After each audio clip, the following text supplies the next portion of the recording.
Hello, everyone. Welcome back to the live reading of Alone on the Wall by Alex Honnold with David Roberts.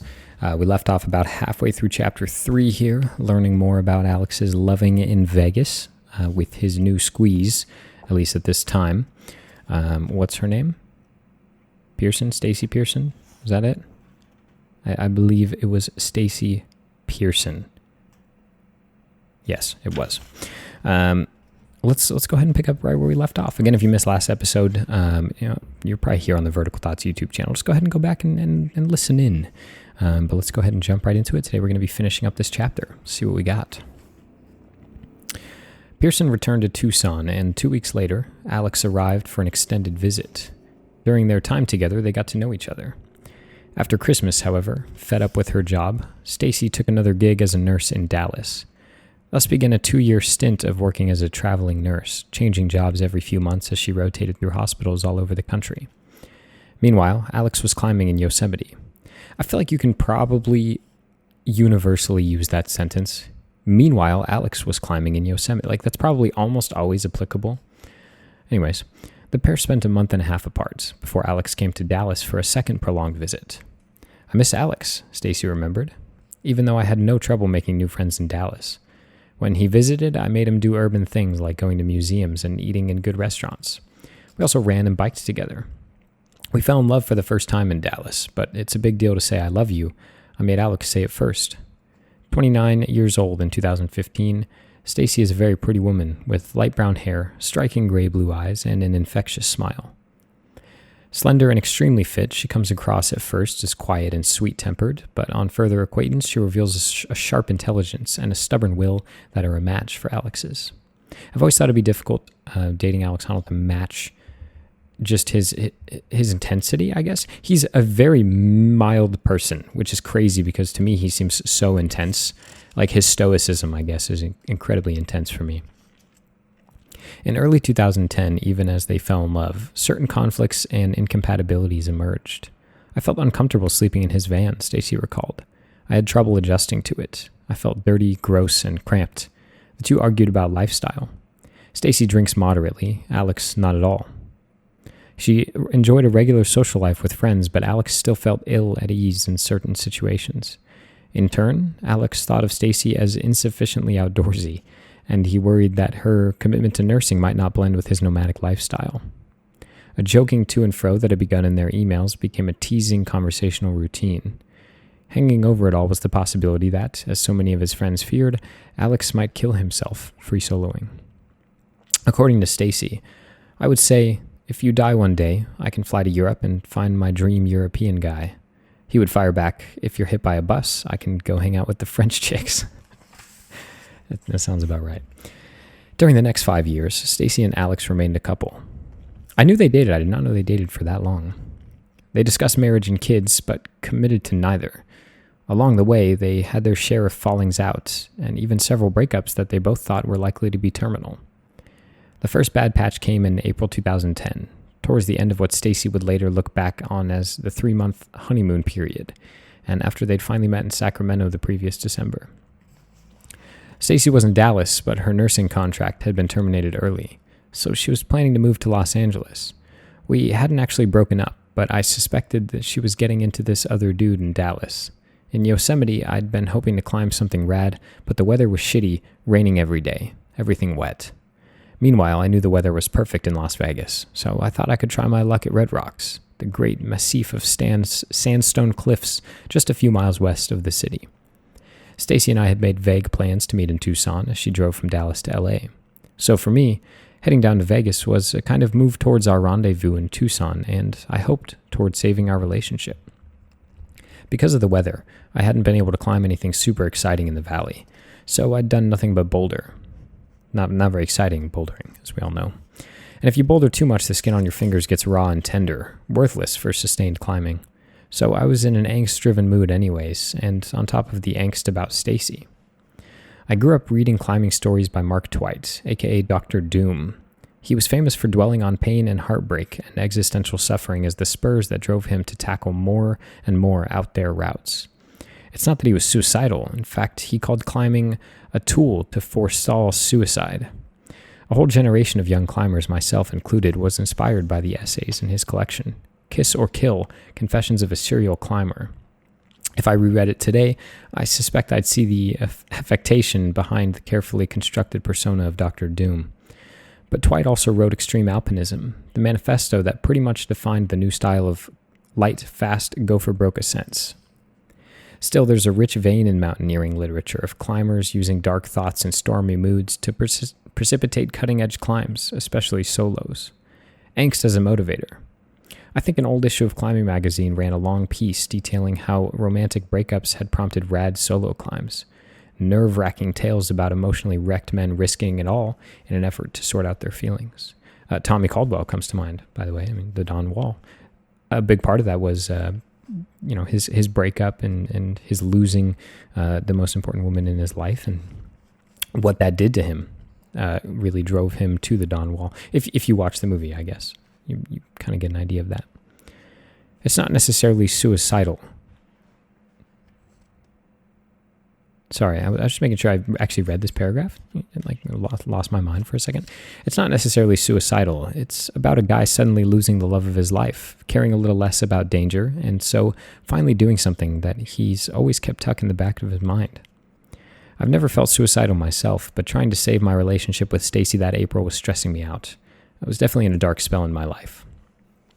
Anyway, at first I envisioned a quick stop at Red Rocks for some mellow soloing in dry, warm conditions, then on to Tucson for the mission that was the real point of my trip.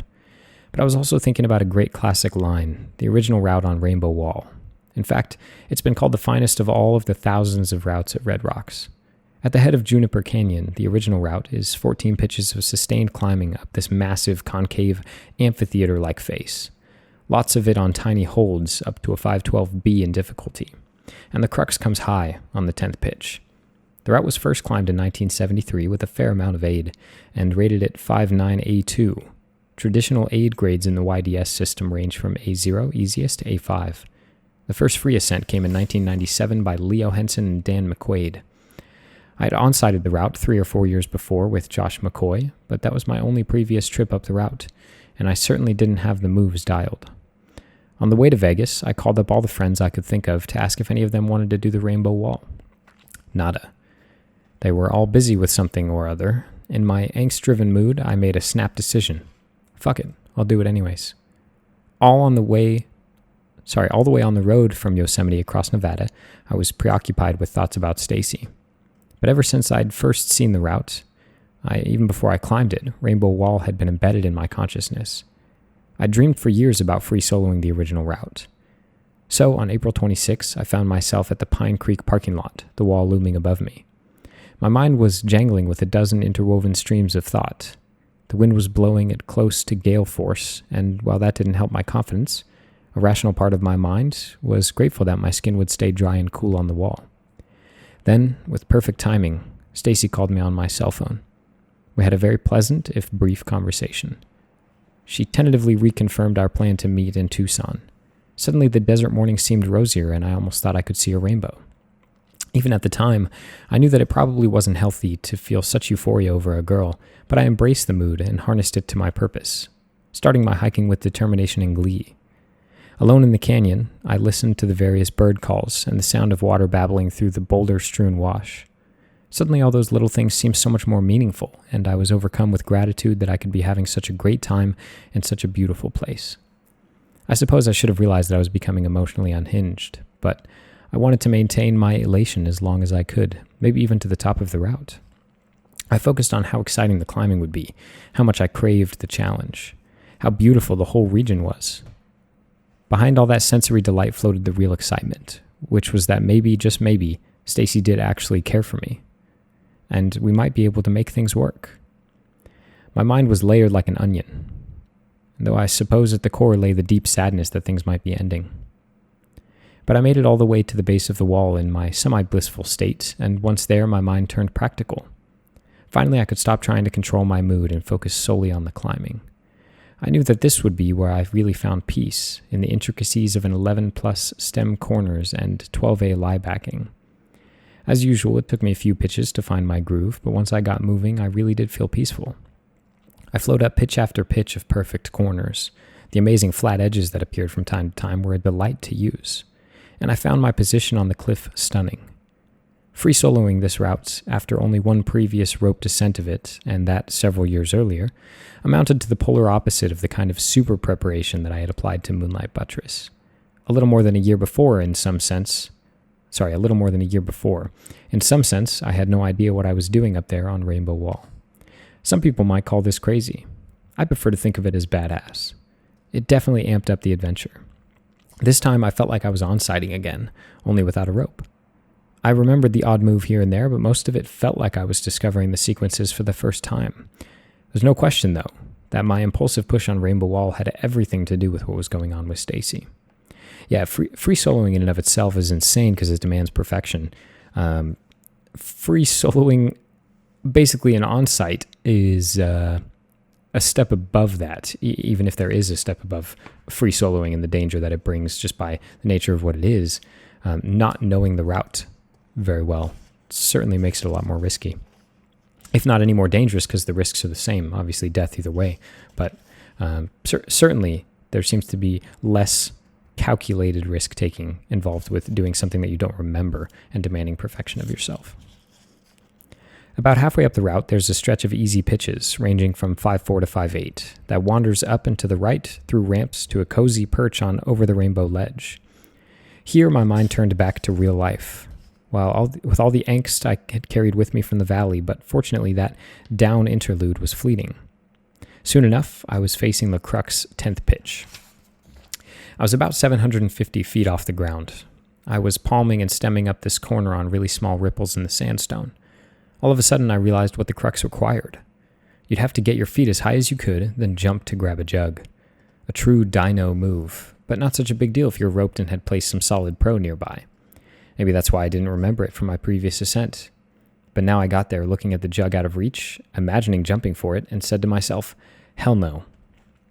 I could still have downclimbed to over the rainbow ledge, traverse right, and finish the wall by the indirect Swainbow variation, which is only 5'10". But in the mood I was in, I wanted to finish what I'd set out to do. 4 or 5 times I climbed up those ripples, surveyed the situation, and climbed back down. It was simply out of the question to jump for the jug. If you don't catch the hold, you're off and down and dead. Slowly, an alternative dawned on me. Just in reach from the ripples was a tiny divot, a natural hole in the stone caused by a black iron oxide intrusion. I could sink only about a third of the first digit of my left index finger into the divot, then stack my middle finger and thumb on top of it. It would be the ultimate crimp, and I'm sure the divot has never been used before. Finally, I committed my whole weight to the jammed tip of my finger, smeared an opposing foot against the corner, and pulled.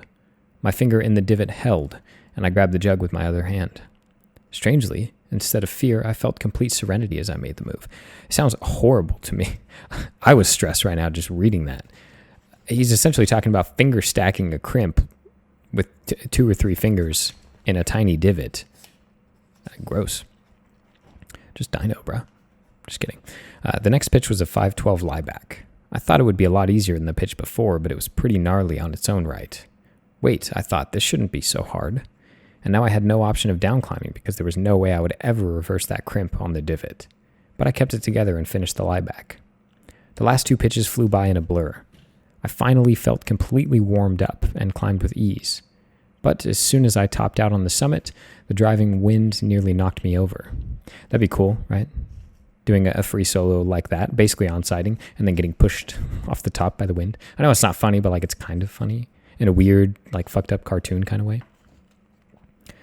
Sorry for bumping the camera, by the way, if that jarred you if you were watching this. On the wall, I'd been protected from the gusts, but here I was fully exposed to the brunt of the gale. When you're free soloing, of course, rappelling the route isn't an option since you don't have a rope. Now I cowered in the little hole and changed that of my rock shoes into approach shoes that I'd carried in a small backpack, along with a little food and water. The descents from Moonlight Buttress and Half Dome had been pretty routine, down trails that scores of hikers trod every day, and it wasn't a strain to go down barefoot. The descent from Rainbow Wall, on the other hand, was heinous. It's a series of technical scrambles on slick sandstone slabs, all the way back to the limestone mountains west of Red Rocks to gain the upper drainage of Oak Creek Canyon. Then all the way down Oak Creek as you circle the peak of which Rainbow Wall is the northeast face. The whole descent is a bit of a bear, really heavy on the scrambling. Then, hiking the flat desert back to my van, I felt like I was on a death march. No food or water, just endless walking. And now, in an instant, the sense of peace that had carried me up the climb vanished. Away from the tranquility of the wall, my psyche started to fray. Sorry, I'm literally fighting my cat away with my left hand here. She has now fallen off the table. She wants to jump up and lay on this book, and just be a part of what's happening. But it's just not tonight. I will cuddle her momentarily. She will receive her cuddles. She made me lose my place. I was exultant at having soloed the wall, but suddenly much less optimistic about my real life. As I thrashed my way down, I wondered if I would really be able to salvage my relationship with Stacy, and whether or not it was even worth the effort. As the canyon drew out in front of me, and the afternoon heat bore down harder on me, the world seemed so much less beautiful than it had on the hike in. By the time I had reached the flat desert and started circling back toward my van, I was much less pleased with my performance and fairly sure I would soon be single. My mind sank as low as it had gone high, and I seemed powerless to keep it under control. The whole experience had left me a little raw. The constant howl of winds, the crushing heat of the sun, hunger, thirst, mental fatigue, they all left me feeling vulnerable. As soon as I reached the van, my first thought was to check my phone to see if Stacy had called. I think we'd made some vague agreement to chat later. I hoped she had left a message, but I knew that she hadn't. Unsurprisingly, no call, which I took to mean that Stacy just wasn't very psyched about us. The sandwiches I made helped me ease my disappointment. I had planned on soloing another route in the afternoon, just so I could finish all my business at Red Rocks in one day and keep on driving toward my real goal, Tucson. I was pleased with myself for soloing the Rainbow Wall. Maybe I should have called it a day, but I'd already decided I wanted to do more. My plan was to solo up Prince of Darkness, a 7-pitch 510 route that soars through a blank-looking face on a black velvet wall. Then I'd downclimb another 510 route, Dream of Wild Turkeys, which joins Prince of Darkness about 650 feet off the ground. I chatted with some other climbers in the parking lot, joking about the terrible weather in Yosemite, then drove over to the trailhead for Black Velvet Canyon. But now the euphoria was long gone, replaced by lethargy and a deep fatigue of my worn-out mind. I'd always thought that Prince of Darkness would be a good challenge for me in dealing with the exposure of tiny holds on a smooth vertical wall. I never considered calling it quits, but on the way to the base, I found that I didn't really care. I was sick of the unrelenting wind and my feet hurt from hiking and edging. The wall didn't excite me. Since I was already warmed up and in a soloing mindset, I expected the climbing to be smooth and effortless, but instead I felt jerky and slow. I wasted energy by over-gripping the sandstone crimps and worrying about breaking footholds. I didn't want to be there. Instead of relishing the process, the whole experience of being on the wall, I just wanted to have it finished. I wanted to be back in my van, out of the wind. I kept trudging upward, though I never got comfortable. My feet hurt more and more, but I never passed a good enough stance to adjust my shoes. By the time I reached the top of the route, the large ledge where Prince of Darkness joins Dream of Wild Turkeys, I hated climbing, hated the wind, and wanted to go home. On the ledge, I took off my shoes for a while, trying to allow some blood to flow back into my toes. I didn't look around the canyon. I didn't admire the shadows lengthening across the desert. I just looked at my feet and waited to start the descent. I downclimbed Dream of Wild Turkeys, which turned out to be a pretty fun route, or at least it would have been fun in a different time and place. As I descended, I would occasionally find myself having a good time, and then suddenly the wind would pick up and I would realize that I had only been enjoying a brief reprieve. But I suppose that the wind and my fatigue combined to blunt all my other emotions. I just didn't care as much. Everything to do with real life, including Stacy, seemed a little less critical. What really mattered was sitting down in a sheltered place and eating, and maybe sleeping. That evening, I met some friends for dinner in Las Vegas. In the bathroom of the restaurant, I washed my hands for the first time and discovered that I had a blood blister on my left index finger, where I had jammed it into the iron oxide divot, stacked a finger and a thumb on top of it, and made that pioneering move up to grab the jug. I came back to the table and showed the blistered fingertip to my friends. It felt like a badge of courage. That marathon day of veering emotions at Red Rocks was like a whole life in a nutshell. As it turned out, though, I didn't wait for the rendezvous in Tucson. The next day I flew to Dallas, ostensibly to help Stacy pack for her move to LA. But I really wanted to win her back. I basically re-wooed her, and it worked for a while. 2 months later, we broke up for the first time. that's going to be the end of chapter 3 and the end of today's episode. Again, these are getting a little bit shorter. Let me know if you like that better or if you want them to be longer. I believe the first episode was like an hour or something like that. I've been kind of trimming them down a little bit so as to make sure that I can get these done in time. But I hope you guys have been enjoying this book. I think it's awesome. Again, I think it's really cool to get this insight into Alex's mind while he is alone on the wall, hence the title. I hope you guys have enjoyed, and we'll see you next week, same time.